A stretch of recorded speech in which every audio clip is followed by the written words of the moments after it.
My beloved child, you think you found this message. You didn't. I know how that sounds. Your first reaction is probably to dismiss it. Another video, another voice, another title designed to make you stop scrolling long enough for an algorithm to register your attention. And honestly, you've earned that skepticism. The internet is full of noise. Everyone is shouting. Everyone wants your click. Everyone wants your watch time. So why should this be any different? Here's why. Because you almost didn't click. You hovered. Your thumb paused. Something in you said, keep going, move on. This isn't for you. And something else, something quieter, something without a name, said wait. Just wait. And that second voice won. Not the loud one, not the logical one. The other one. The one that lives in the space between your thoughts. And that's the one you should be paying attention to right now. Not because I'm telling you to, because you already know it's telling the truth. Now think about the last few days. Not the schedule, not the obligations, not the meetings or the deadlines or the dishes in the sink. I mean, underneath all of that, there's been a weight sitting there, hasn't there? Not dramatic, not the kind that makes you cancel plans or cry in front of people. It's subtler than that. It's the kind that makes you stare at the ceiling a little too long before you get out of bed. The kind that makes you exhale through your nose in the middle of a conversation. Not because anything was said, but because something inside you shifted and you couldn't name what. The kind that sits behind your sternum at 2 a.m. when the house is quiet and your mind refuses to follow. You've had a thought recently. Not a new thought. The same thought. It keeps circling back like a bird that returns to the same branch, no matter how many times you wave it away. You push it aside during the day. You bury it under tasks and routines and noise. You let other voices, other screens, other people's problems drown it out. But late at night, when the distractions run dry and the world goes still, there it is again. Same shape, same texture, same quiet, patient, impossible to ignore insistence. And here's what you haven't admitted to anyone, maybe not even to yourself. You've been wondering whether any of this matters, whether the path you're on is actually leading somewhere or just curving back to where you started, whether the effort you've been putting into surviving each day is building towards something or just keeping you afloat in water that never gets shallower. Before this message ends, you're going to understand something you've been overlooking. You're going to see why certain moments in your recent life carried a weight they shouldn't have. You're going to recognize why some conversations lingered longer than they should, why some silences felt louder than normal, and why this particular moment, not yesterday, not next week, but right now, has a significance you haven't grasped yet. But you need to hear something first, and I need you to hear it without the armor you usually wear. My beloved, I have been speaking to you, not through lightning, not through signs carved in the sky, not through the kind of supernatural drama your mind would actually accept as evidence. I've been speaking through the ordinary, through the ache in your chest that arrives without a cause you can point to, through the name that crossed your mind at the strangest time, through the verse you glimpsed on someone's post that stuck to you like it had been written in your own handwriting, through the friend who called for no reason on the exact day you were about to give up. Those moments weren't background noise. They were my voice, and you've been hearing it this whole time without knowing it was me. But there is something else happening that you haven't recognized yet. something most people overlook entirely. And once you see it, you won't be able to unsee it. Let me describe what I'm seeing in you, and you tell me if I'm wrong. You've been feeling a pull lately, not toward anything specific, not toward a place or a person or a plan, just a pull. Like something is trying to get your attention from a direction you can't locate.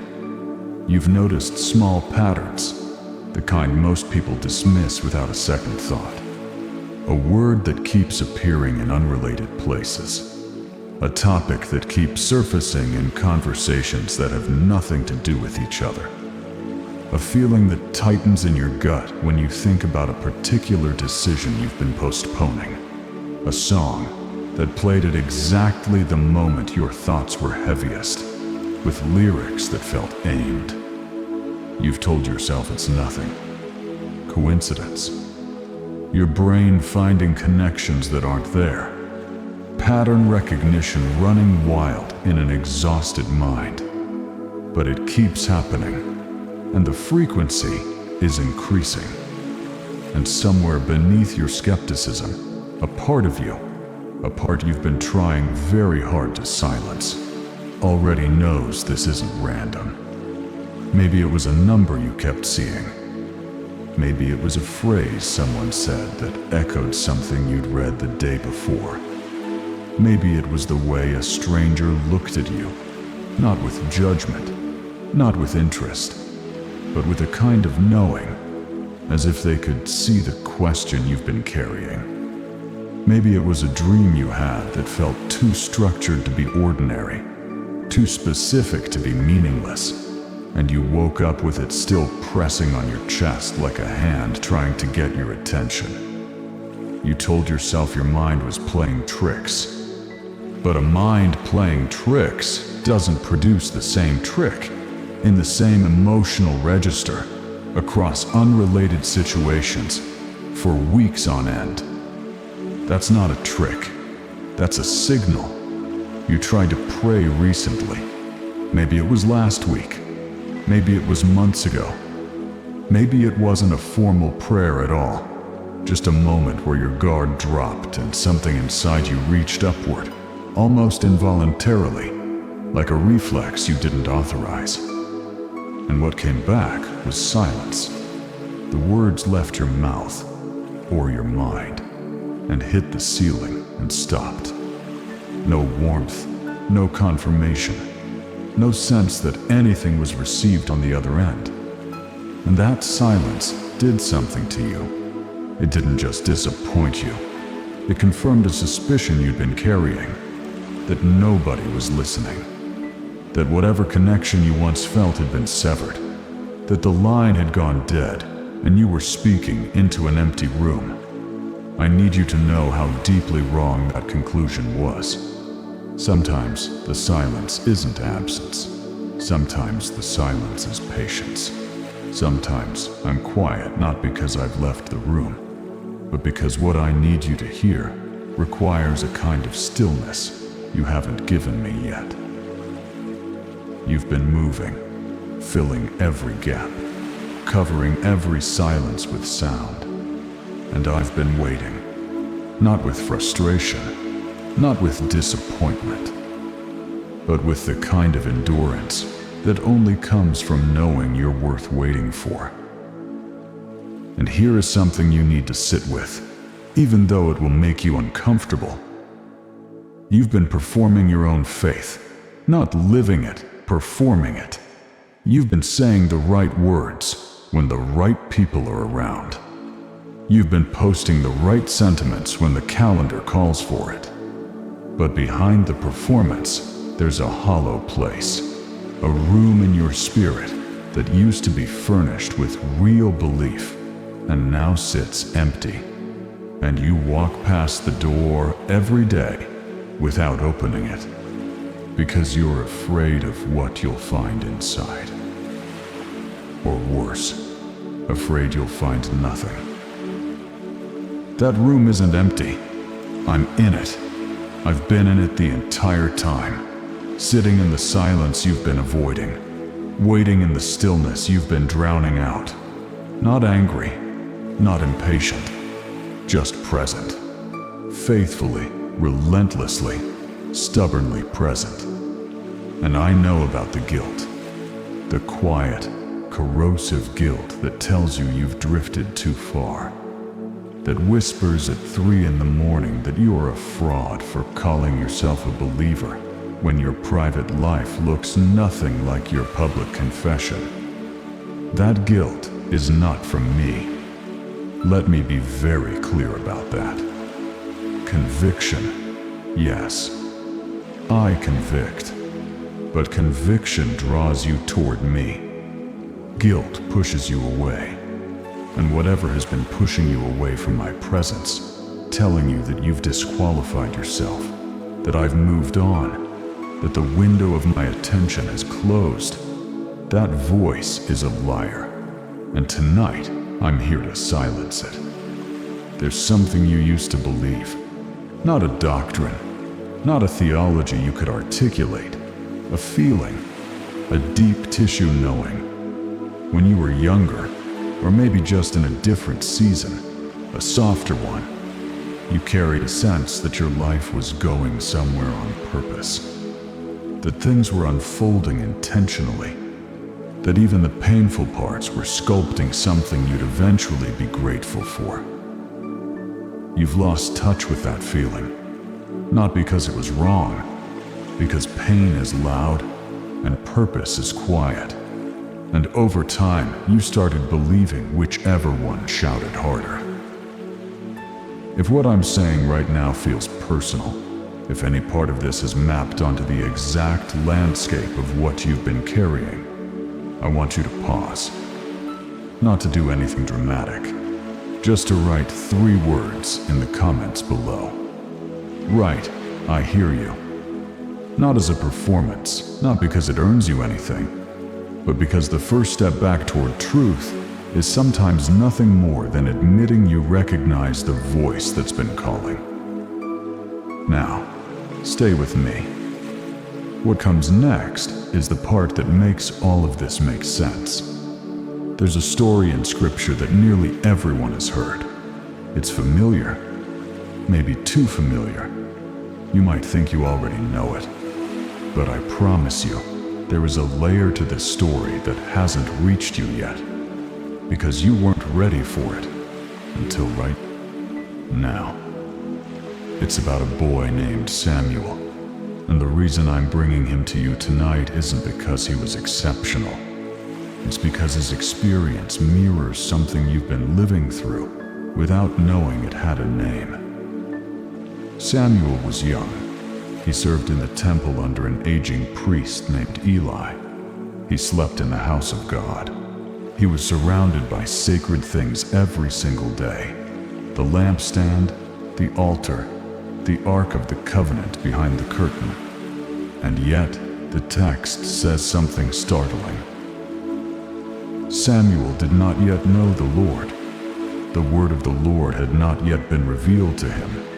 Not because Samuel was faithless, not because he was disobedient or disinterested, but because he hadn't learned to recognize the voice. He hadn't been taught the difference between divine speech and ordinary sound.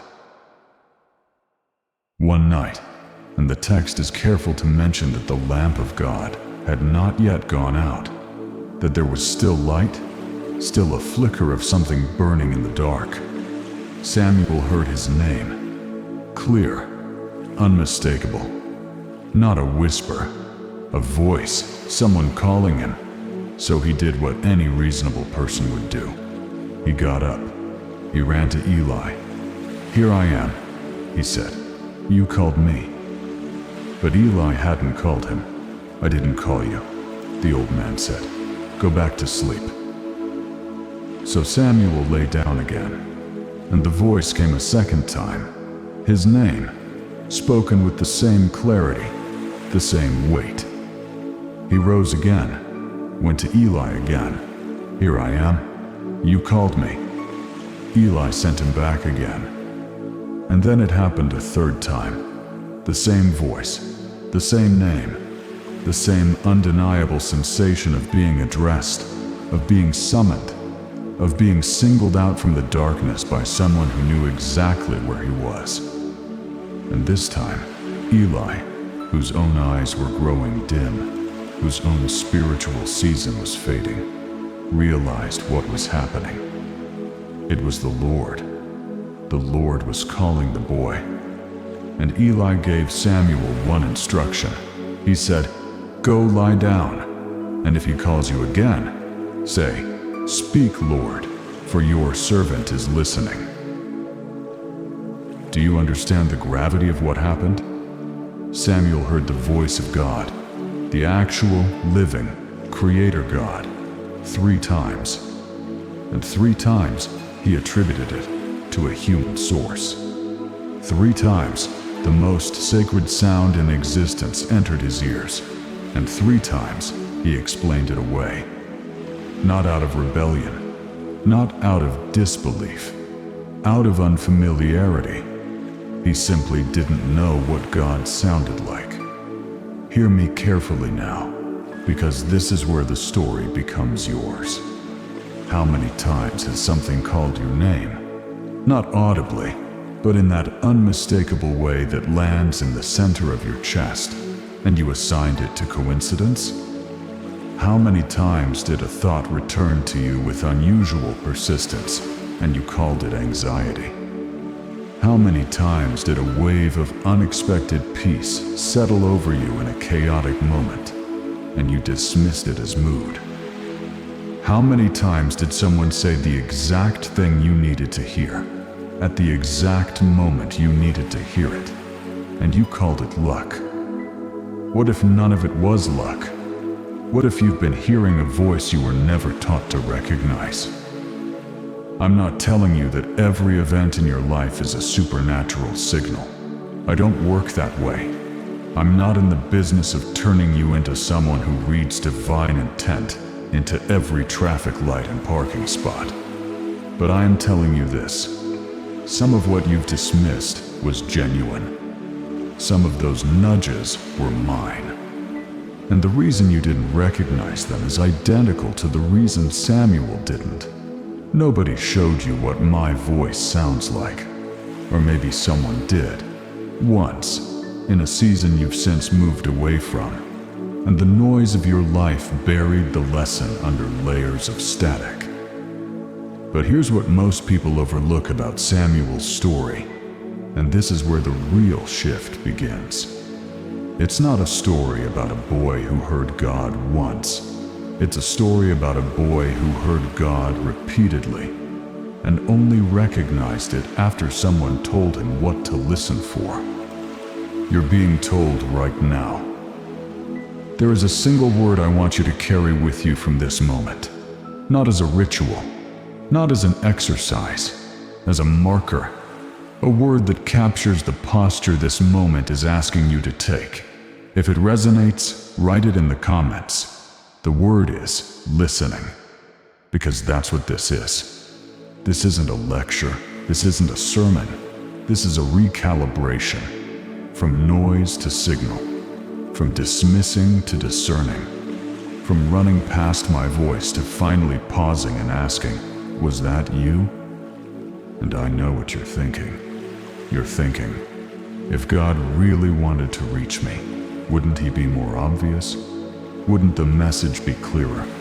Wouldn't I feel certainty instead of this trembling, half-believing, scared to hope feeling? Let me answer that honestly.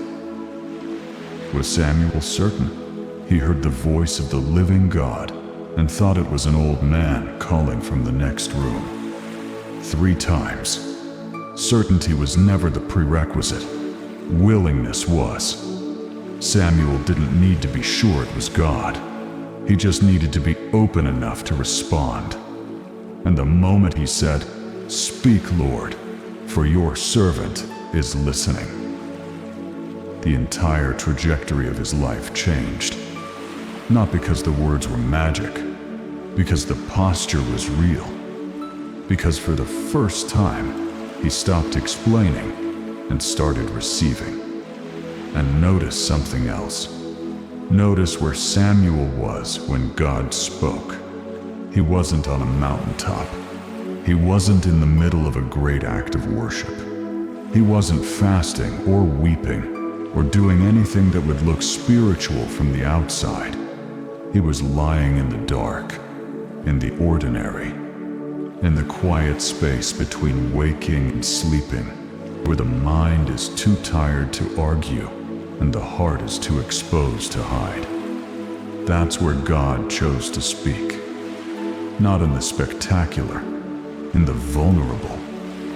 That tells you something about how I work. I don't wait for you to be impressive.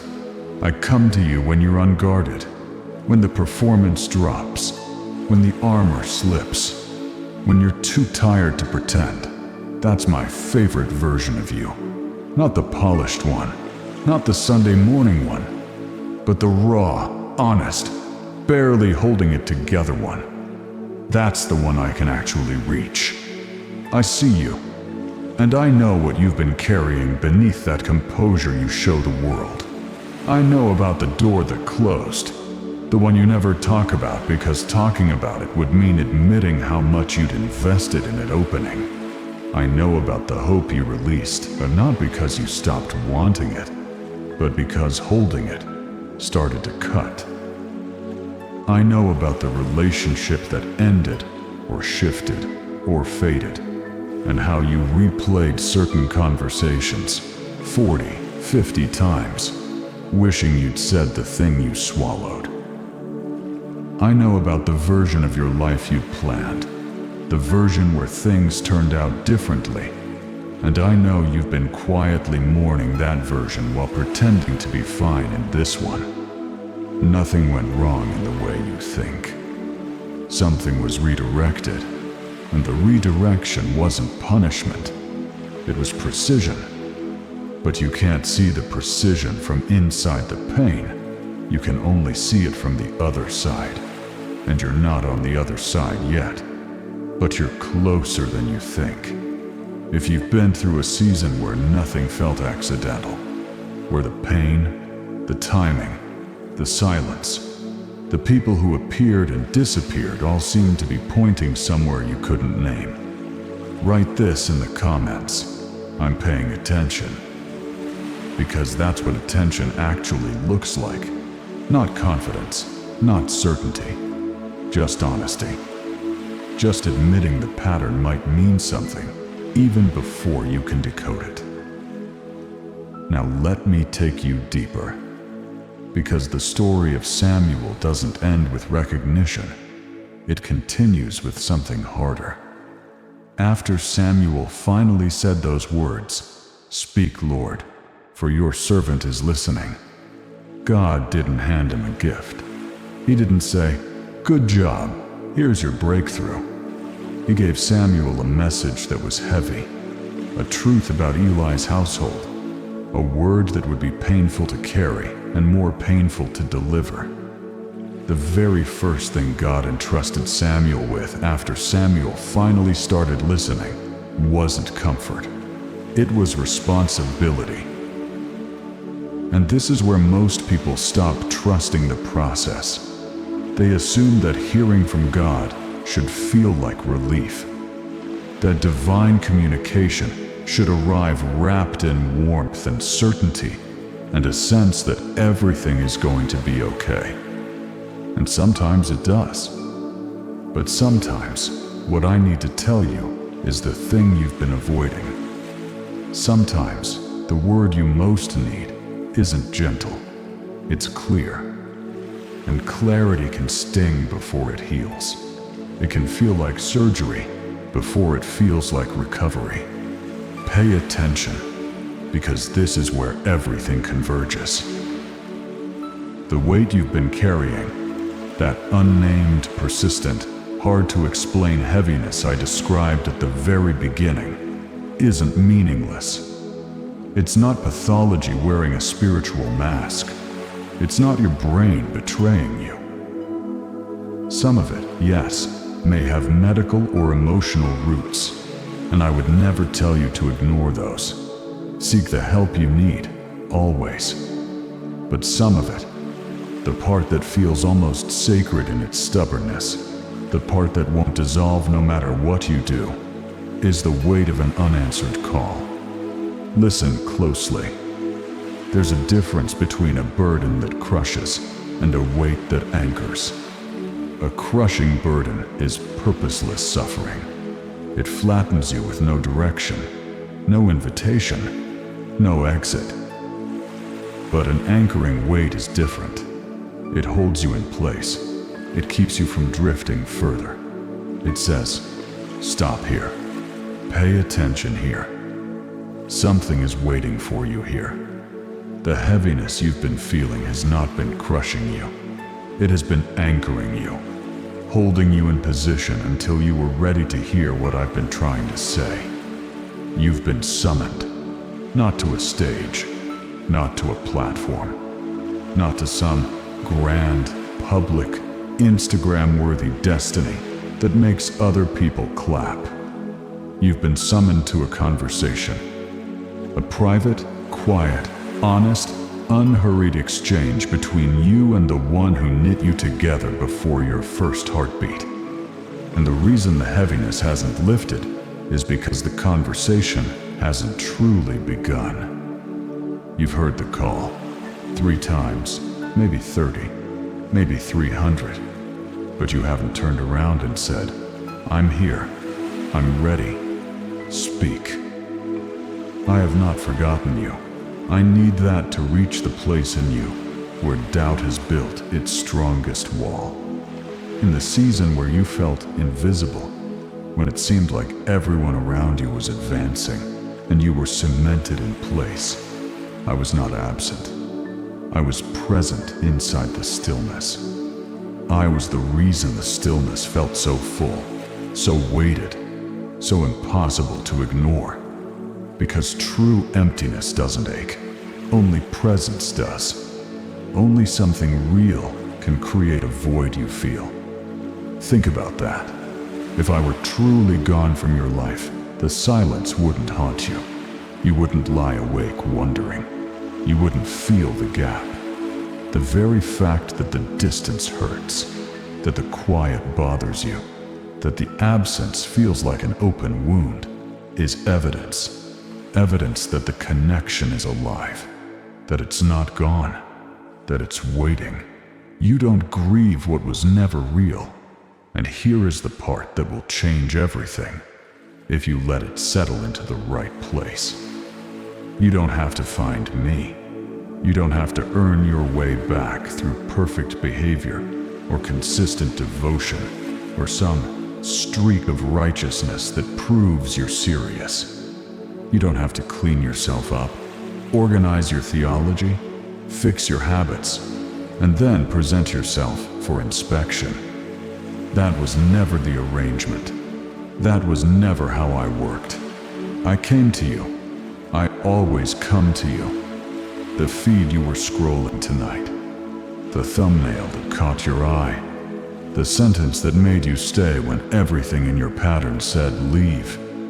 That was me, walking toward you, not waiting for you to arrive at some spiritual finish line, walking toward you in the middle of your mess, your doubt, your 3 a.m. insomnia, your I don't even know if I believe this anymore exhaustion. Samuel didn't go searching for God's voice. God's voice came to him while he was lying down in the dark, doing nothing remarkable. The lamp was still burning, barely, and in that dim, ordinary, unremarkable moment, the creator of everything spoke a boy's name. Your moment is no different. You're in bed, or on your couch, or in your car, parked somewhere, watching this on your phone because you couldn't face going inside yet. Or you're in a kitchen, leaning against the counter, half watching, half scrolling, half pretending this isn't getting to you. And in this dim, ordinary, unremarkable moment, here I am. Not because you earned it, not because you searched for me with the right words or the right posture, or the right amount of faith. Because I came to find you. If you believe that, if something inside you is cracking open, even slightly, even reluctantly, even against your own resistance, I want you to make a declaration, not for my benefit. I already know your heart better than you do, for yours. So your own ears can hear your own voice say what your spirit has been whispering for weeks. Write it. Say it out loud. Put it where you'll see it when you wake up tomorrow. The declaration is this: I will listen. 3 words. But they carry the weight of every call you've been dismissing, every conviction you've been muting, every strange moment of clarity you explained away because it scared you to think it might be real. I will listen means you're finished requiring proof before you'll pay attention. You're ready to respond. Not perfectly, not eloquently, not with the faith of someone who has it all together, with the honesty of someone who doesn't, but who's tired of pretending the voice isn't there. And honesty has always been enough. It was enough for Samuel.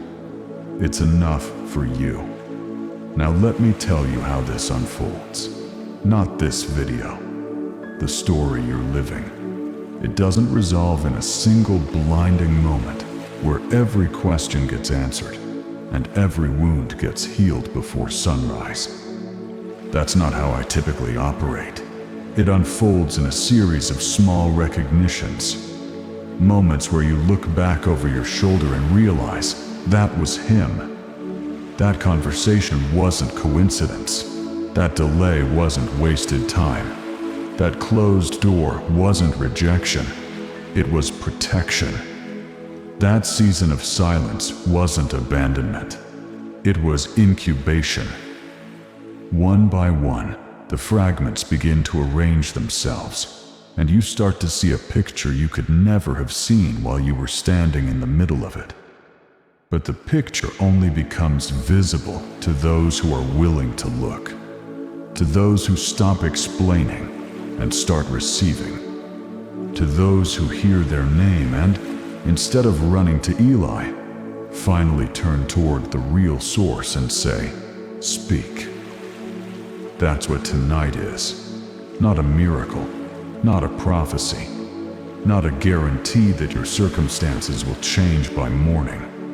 Tonight is a shift in posture, from clenched to open, from running to turning, from "I can't hear God" to "maybe I've been hearing him all along, and I just didn't know what his voice sounded like." Samuel needed Eli to tell him what was happening. He needed someone to say, "That voice you keep hearing? That's God." Next time he calls, respond. You needed this message to tell you the same thing. That's all this is. A finger pointing at what your heart already detected. An Eli moment in digital form. That voice you keep hearing. The one underneath the noise. The one that returns when everything else goes quiet. The one that has been whispering your name in a language you feel more than you understand. That's me. And I am not going to stop calling. Not because I'm impatient with you, because I am committed to you. Not because you owe me a response, because I chose you before you chose anything. Not because you've been good enough to deserve my attention, because my love was never a reward for your performance. It was the starting line, not the finish. You've been measuring your faith by distance traveled, beating yourself up because the journey doesn't look as impressive as someone else's highlight reel. But I never asked you to impress me. I asked you to know me. And knowing me doesn't require a pilgrimage across continents. It requires a single turn of the head, a willingness to face the direction the voice is coming from. A whispered, trembling, barely audible. Speak, Lord.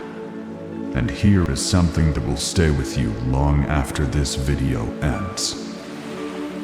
The reason this moment feels charged, the reason your heart rate shifted somewhere in the last few minutes, the reason your breathing changed, the reason something behind your eyes is threatening to break through, is not because of words on a screen. Words on screens don't do this. You've read millions of them. They wash over you and disappear. But this is different, and you feel the difference, and the difference is evidence. Evidence that something beyond language is happening. Evidence that the space between you and me is not as vast as you've been told. Evidence that the line you thought went dead has been live this whole time. You just stopped picking up. I know you're tired. I know the fight in you feels smaller than it used to. I know there are days when belief feels like lifting something impossibly heavy, with arms that have been carrying too much for far too long. I see that. I see all of it. And I am not standing at a distance with my arms crossed, tallying your failures, waiting for you to pull yourself together before I'll come near. I am already near, closer than your next breath, closer than the doubt that tells you I'm far away, closer than the voice that says you've wandered too far to come back. I am here, in this room, in this moment, in the glow of this screen, in the catch of your breath when a sentence hits harder than it should. So here is how this message ends.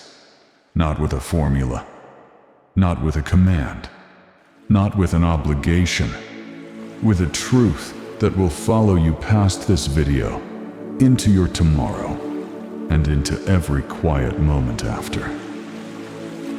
This was not random. You did not stumble onto this message by accident.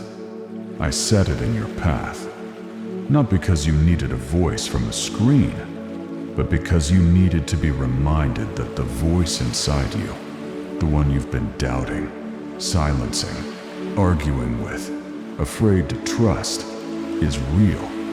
It's mine. And it has been calling your name with the same patience, the same persistence, the same love that called Samuel's name in a dark room while a lamp burned low. 3 times he heard and didn't understand. The 4th time, he answered. And from that moment forward, not a single word the Lord spoke to Samuel fell to the ground unfulfilled. Every word landed. Every word carried weight. Every word found its purpose. Your moment to answer is now. If this message reached you, not just your ears, not just your intellect, but that deeper chamber, the one you guard, the one you rarely let anyone enter, then leave one final declaration. Write it in the comments. Let it stand as a marker for this night, a stake in the ground that says something shifted here. Right, this wasn't random, because it wasn't. And in the deepest, most honest, most unguarded corner of your being, you already knew that. You knew it when you clicked. You knew it when the first sentence landed differently than you expected. You knew it when your chest tightened and your eyes stung and something in you said, "This is real." You listened. That's all I ever needed you to do.